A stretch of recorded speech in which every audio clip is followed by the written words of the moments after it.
Hello, hello, hello, and welcome back to the Believe in Lions podcast. That's BLEAV, only on the Believe Network.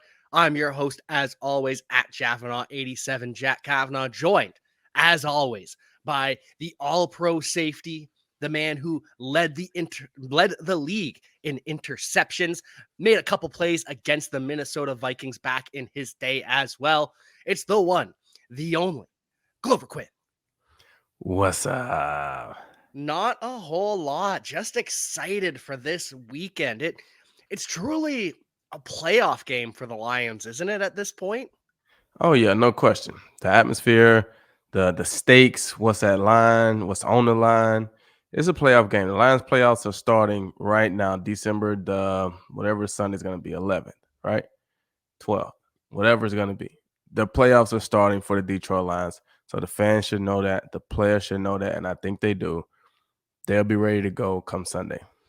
It's going to be loud, might even be louder than the Lions Bills game I went to. The crowd's going to be into it, especially after the last time they faced. Lions at the end of the game blow it 28-24, had the lead up until the final moments, but when I was looking back at that game, I didn't realize how much that game versus the Vikings changed the course of the Lions season. Because that was the game we lost Tracy Walker to the torn Achilles. That Yep. was the game Amon-Ra St. Brown suffered his high ankle sprain. He only Yep. missed one game, but he was not Amon-Ra for a couple weeks. Right. DJ Chark didn't return until week 11, and DeAndre Swift didn't return until week 8. All from this game, all of our high-powered, high-flying offense took a hit. And you almost wonder, you can't go back and second guess, but in the alternate reality where the Lions stay healthy out of this game, you wonder what the season looks like. Football is back, and Bet Online remains your number one source for all your football betting needs this season. You'll find the latest odds, matchup info, player news, and game trends. And as your continued source for all sports wagering info, Bet Online features live betting, free contests, live scores, and giveaways all season long. Always the fastest and easiest way to bet all your favorite sports and events like MLB, MMA, tennis, hockey, boxing, and even golf. Head to betonline.ag to join and receive your 100% welcome bonus with your first deposit. Make sure to use promo code BELIEVE to receive your rewards. That's BLEAV. Bet online, where the game starts. You do. You do. And that's the thing about this team that just makes you wonder, like, how good really can they be? And that's what's scary because now a lot of those players that you mentioned are all back except for Tracy Walker. And, you know, with the emergence of Kirby Joseph, it makes you wonder what it would have been like if Tracy was still there. Would both of those guys have been on the field, or would Kirby still kind of be on the sideline since they both are kind of free safety type bodies?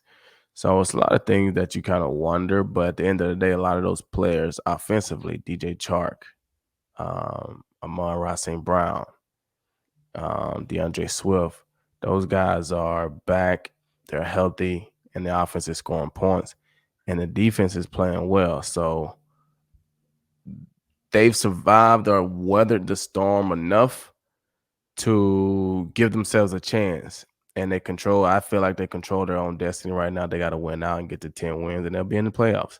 And it starts this Sunday. It starts this Sunday. Got to get to that 10-win mark, make the playoffs over the Giants and the Commanders, who we have beaten head to head. But to do that, they're going to need a strong performance from the offense, from the defense. Last time Jared Goff played the Vikings, 277 yards, which is great. 1 touchdown, 1 interception. But Goff has really put it together the last couple of weeks. If you ask him, he's playing the best football of his entire career. And I know someone who took some notice. My co-host Glover Quin put him as the 10th best quarterback in the NFL. I did. I did. I felt like he's been playing well. He's been making good decisions. He hasn't been turning the ball over. And, When you look at the games that the Lions have been winning these last few weeks, they haven't really been turning the ball over much. And when you don't turn the ball over, you give yourself a chance. I mean, that's really what all you can ask for is a chance. So by not giving the ball to the other team and converting on third downs, he's seemed comfortable in the pocket. He hasn't looked stressed out at any point, especially third and long situations. He looks calm, he looks cool, and he's made some pretty good throws. And so I felt like he's been playing at a pretty high level. So I felt like he needed to be in there. I think it was well deserved. You'll see the stereotypical, oh, well, where's Tom Brady? Where's Aaron Rodgers? They have to be in by default. They've been so good. No, no, no. This is Nah, a I what mean, have you done for me lately league. right, and that's kind of what I look at, because I feel like if you don't do it that way, then how do other players get credit and get respect? And if you're not gonna do it true like this, what's the point of doing the rankings anyway? If we're gonna always say Tom Brady is the best quarterback in the league, then what are we talking rankings for? I Yep. get it if we're talking overall resume, career, all those type of things. Yeah, Tom's probably gonna be in there, but we're not really talking about that. We're literally saying who's the best quarterback right now. And yeah, you may have a history of being great, but you may not be having a great year. You may not be having a great year, and somebody else may be having a great year. So I think that's kind of what we're talking about when we start ranking people, because at the end of the day, if you don't do that, like I say, we can always say Stafford's got the best arm in the league, right? We can always say that. But if he's not playing, how can we say he's the top quarterback? He's not playing. You know what I'm saying? And so I just kind of feel like you got to give credit to the guys who are playing. And if they're playing and they're having a great year, then I feel like they should be up there for this year. Like I said, if you go back and look at my NFL top 100 video, when they asked me who do you think is the best safety in the league, I started out just like, are we talking about this year? Because if we're talking about this year, then I think it's me. If we're talking about, overall body of career and things like that, then I wouldn't say I was the best at that point in time. But if we're talking about 2014, I felt like I was the best safety that played in the season 2014. And that was just how I felt about it. So that's kind of how I do my rankings. Hell yeah. It is absolutely true. Glover Quin, the best safety in the NFL 2014. Maybe a couple other seasons as well, but that's for you and the audience to judge. Regardless, love to see Jared Goff make it in that top 10. Geno Smith getting the credit where it's due as well, because as you said, if you just default to Tom Brady could be 60 years old and still playing quarterback. That's Right. a Are we going to put Tom Brady at 60 as QB1? I highly Nah, doubt it. nah. And those guys, honestly, I kind of feel like if those guys are realistic and whatever you want to call it, I don't even know what the word I'm looking for. But I don't even think they would want to be in by default. Like No. I think Tom would want to like earn being the top quarterback. You know what I'm saying? Like, Yeah. don't just put me in there because my name is Tom, because Tom knows when he's having a good year, when he's having a down year, when he's battling and struggling and he's inconsistent, making the play here. Like Aaron knows, like those guys know, right? You know when you are playing at an MVP caliber level. You know when you're not. You know that stuff. So yeah, you take it if they're gonna give it to you, you know what I'm saying? But deep down inside, this ain't my best year. And you have to be honest with yourself. If you're not honest with yourself, then you're hurting your performance, your team, everything. You have to take accountability for what's going on. Something that the Lions started to do on defense after this game, because I don't know if you remember, you and I were lamenting the fact that we ended up getting 6 penalties against Amani Oruwariye that game. Mhm. Only 2 were accepted, but that's because he allowed 9 receptions for 79 yards. And a couple games later, Amani Oruwariye wasn't in the starting lineup anymore.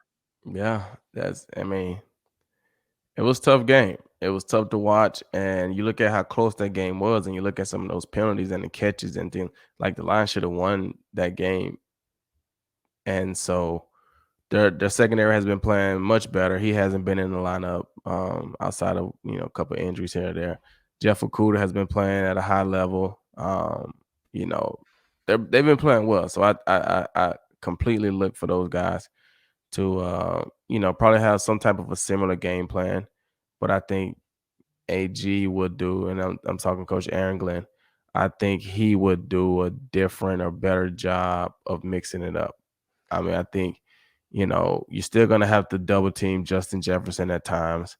Um, you're gonna have to account for TJ Hawkinson now, right? I don't think they had to really account for a tight end the last time they played the Vikings, but you're gonna have to account for TJ now.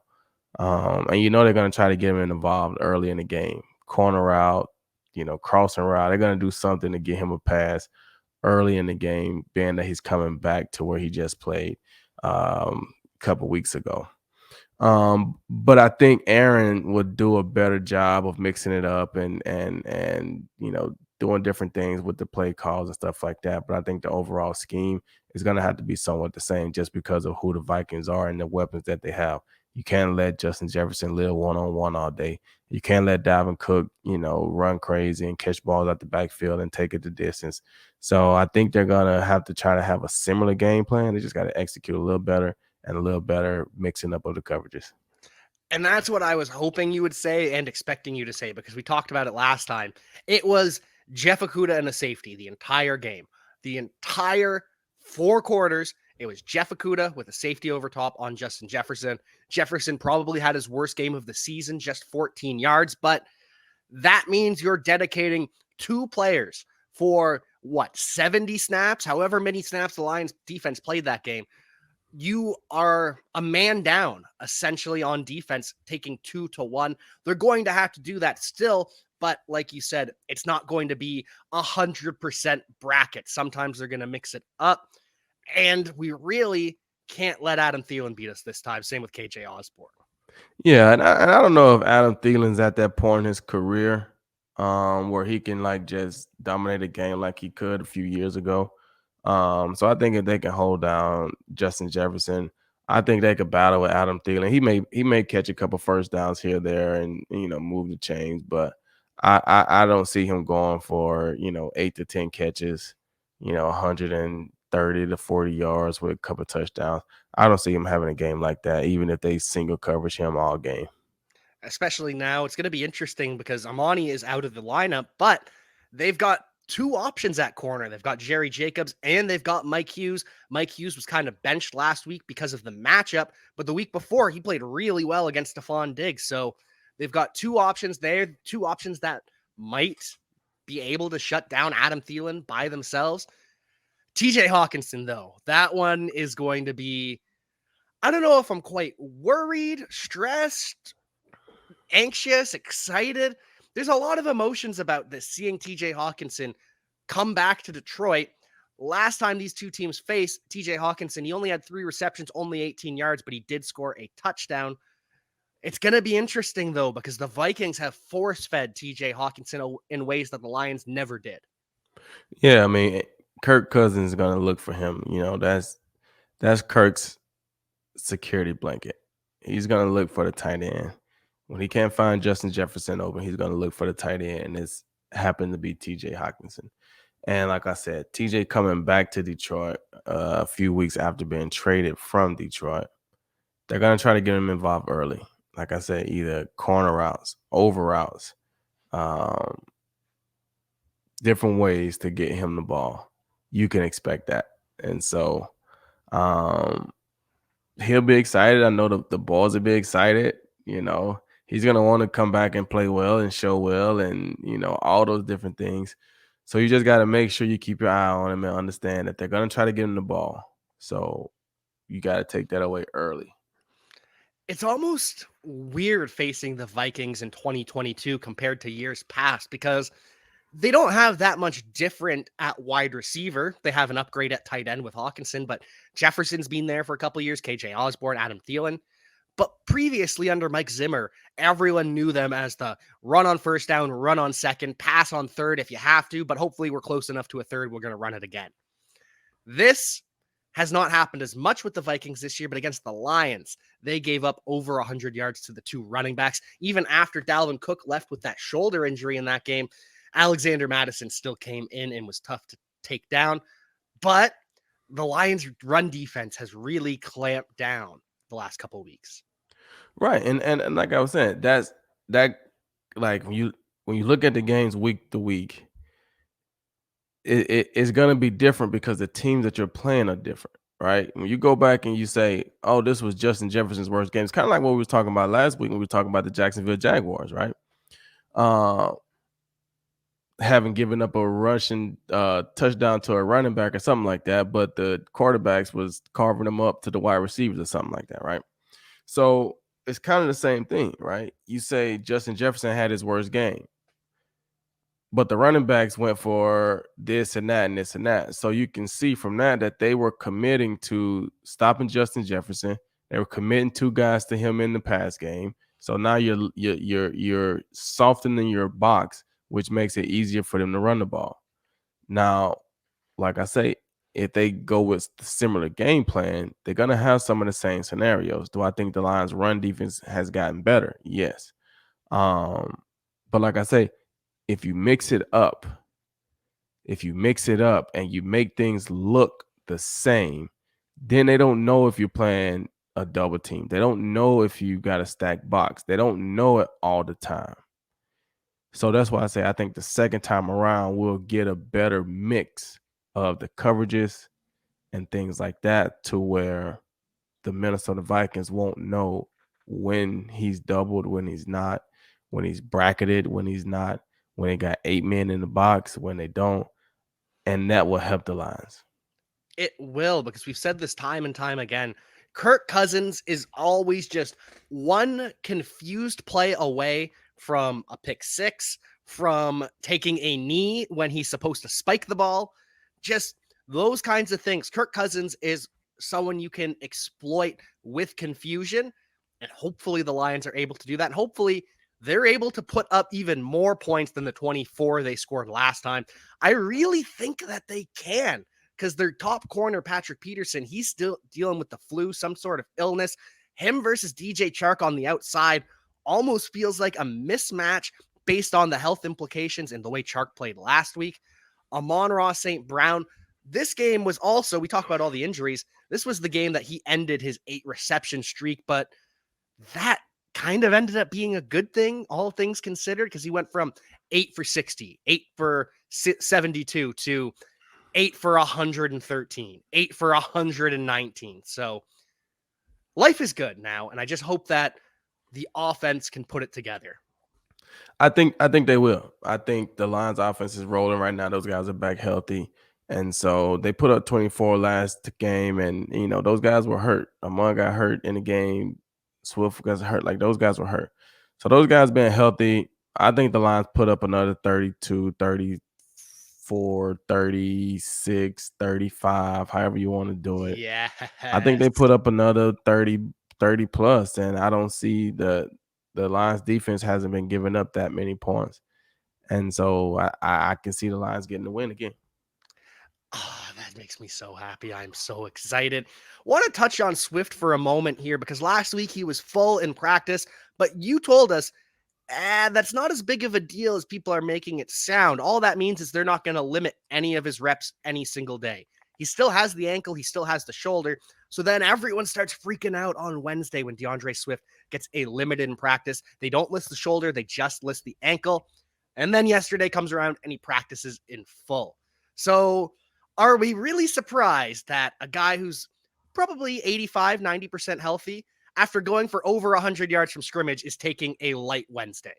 Yeah, I mean, that's what you're gonna get. I mean, it's the end of the season, right? It's week 13. So Yeah. they got like 4 or 5 weeks left, right? So yeah, you're gonna start seeing more things like that. You give guys a little break on Wednesday. And had he never been injured and they just wanted to give him a veteran day and they just cut some of his reps, they wouldn't even have to report that to the That's what I was thinking because we've They seen wouldn't even have to report that. But the fact that he's been dealing with injuries and his ankle may have been a little sore, or they just wanted to give him a break from it, then you kind of, if he's not practicing full and he's not like a 10-year, 12-year vet, you know what I'm saying? You gotta list him as, limited and put a reason on there. So that's where that comes from. even if it's you're missing one drill, if there's one drill that you're not doing or you're taking half reps in one drill, you gotta list it because otherwise the NFL can come in and find the team. They won't take away draft picks typically for that kind of infraction, but you don't want to piss off the NFL when all you have to do is say, "Yeah, he's limited today." Whereas Right. Taylor Decker, you see him, he'll have a non-practice and it'll be a rest day. He's Yeah. probably hurting too, though. Right. Right. But the fact that he hasn't been injured, so to say, or on the injury report, or however and maybe he has been, I don't know. But the fact that he's just a veteran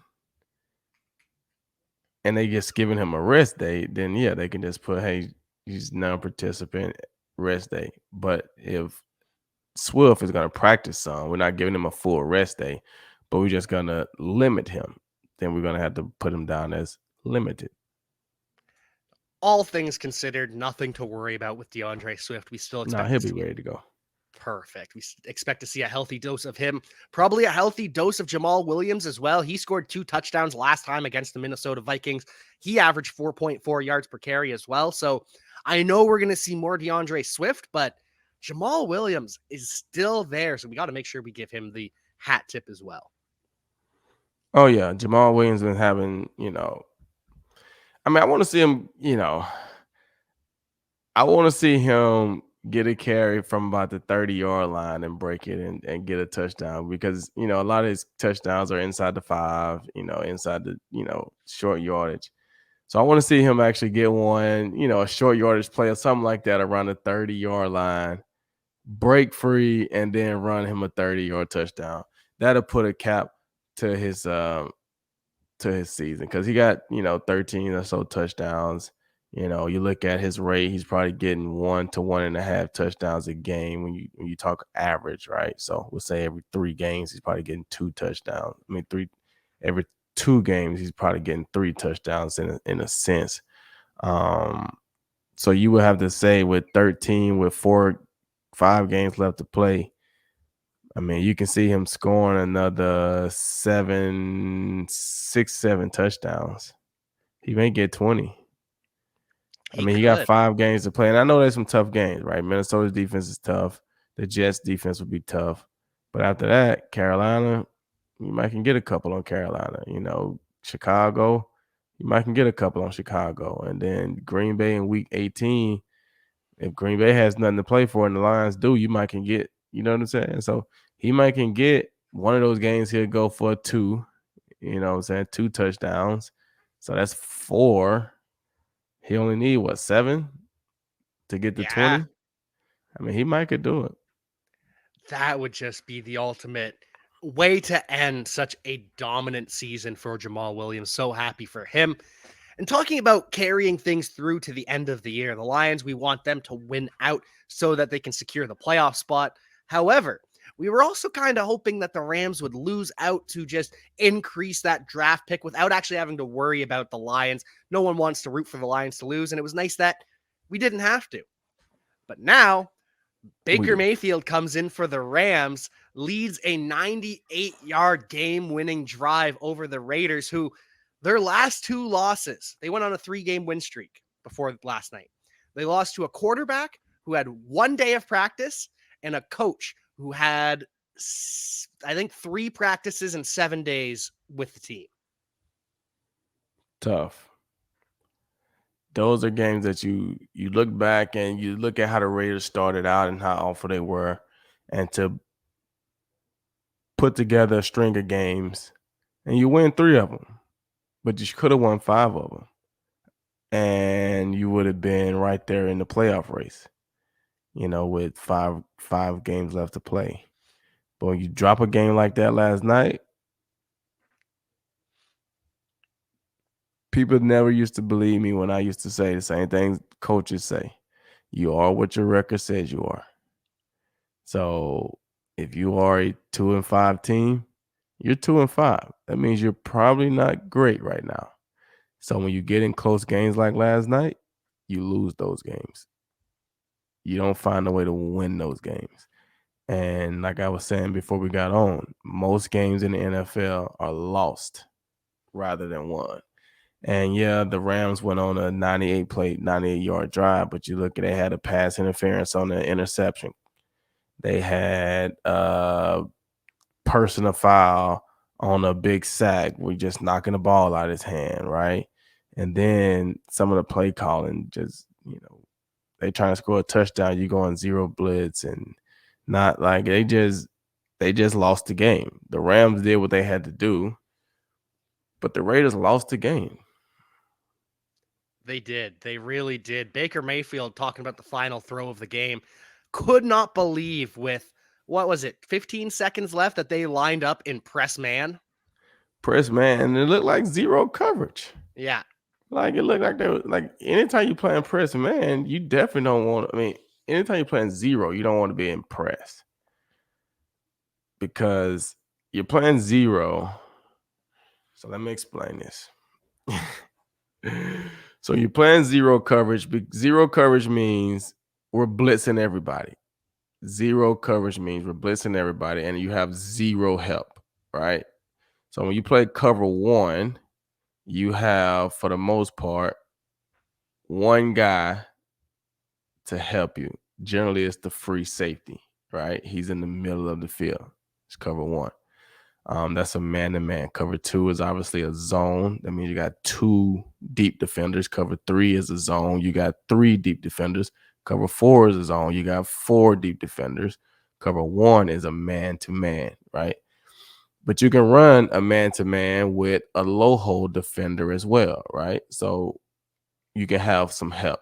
When you go cover zero, there's zero help. That means we're blitzing all our linebackers, and all our DBs are probably covering. So if they got two wide receivers, we got two corners. They got a tight end, we got a safety. They got a running back, we got another safety, right? So the DBs are covering, right?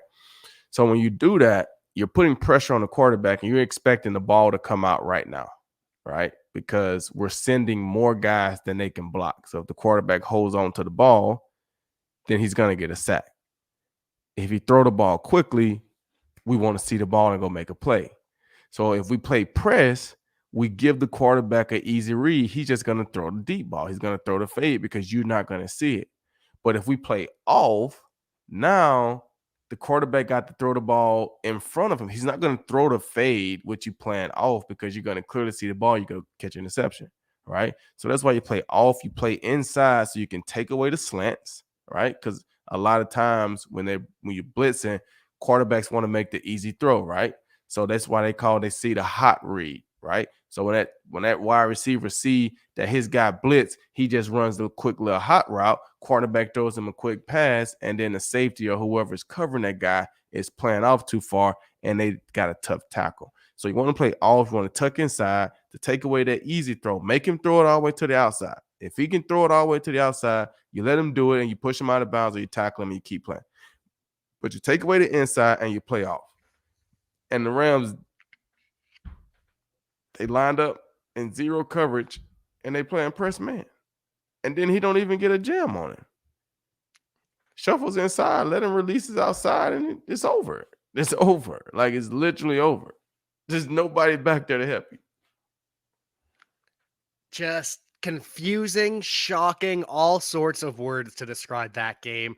Raiders have to be disappointed, but they found a way to lose that game. You cannot be disappointed in anyone but yourselves. That game reminded me, just seeing that part right there, that reminded me of like the Lions when I was there in 2015. We started out like 1-6, battled our way back to give ourselves a chance to have a shot at a playoffs. And then we have the Hail Mary game against Green Bay. And it was aided by a personal foul, face mask penalty that the refs called. And you're right there on the brink of giving yourself a chance to be in the playoff, and then you lose a game like we lost on the Hail Mary on the last play. That wasn't a Hail Mary, but it was kind of like the same thing. You're right there on the brink. You got the game won. We had Green Bay beat all game. Yeah, one play at the end of the game derails your season.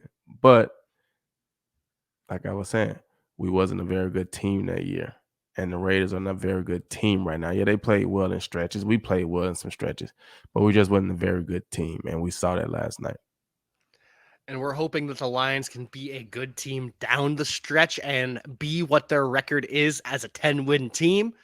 While rooting for the Lions, we're also going to be rooting against some teams, hoping for that playoff run.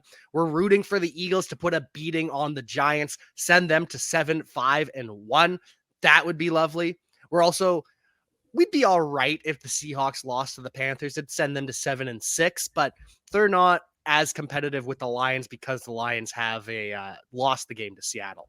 But then there's Washington on the bye, who doesn't play this week. And there's the Falcons, who seem they've accepted that they're not a playoff team. They told us for weeks, for months, that as long as we're in the playoff hunt, Marcus Mariota is our starter. They're still technically in the playoff hunt, but Marcus Mariota is no longer their starter. He's been benched for rookie third-round pick Desmond Ridder. Yeah, they throw the towel in.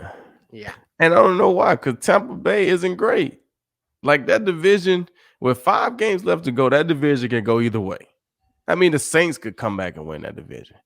The Tampa Bay Buccaneers are not a great football team this year. They're just not.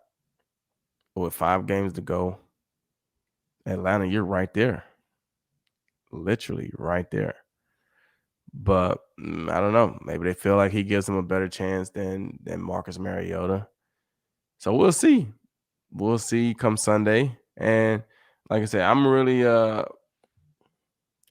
just worried about those games that affect the lines, and hopefully they can figure out a way to get in this thing, man.